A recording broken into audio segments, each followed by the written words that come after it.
panguva ino zvigananda zvachizowanikidzwa zvobatikidzwa manje. They've been caught red-handed.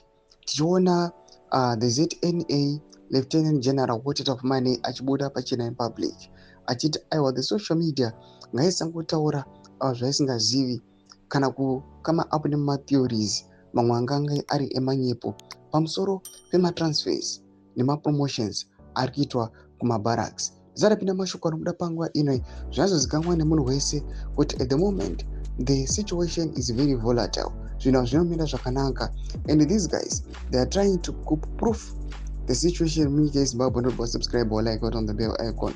Team the day star Udanyora GT.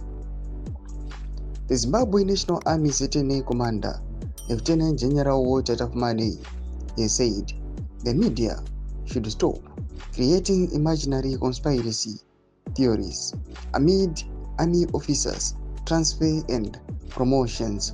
Speaking during a handover ceremony at Yebot Chitepo Barracks in Mutare, Lieutenant General Tapfumaneyi said, "There is no controversy or conspiracy behind these changes of command. Changes of command are routine in any military organization."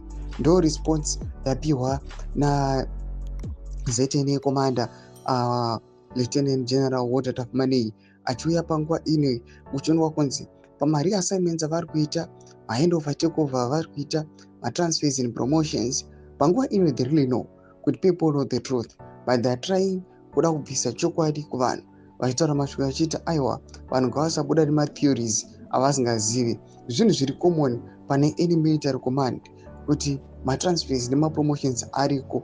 Panguva ino the situation tichiona kuti retired generals they are rallying behind VP Kosano Chwenga vachiti no to 2030, no to constitutional amendments. Zvasiya avakomana vari exposed panguva ino yavakutotsvaga mazano kuti voita sei kuti vapabude. Pena kupe section medu dzafungiro imo tudi pamusoro pechitwi ichi. Musangana subscribe or like chito on the bell icon.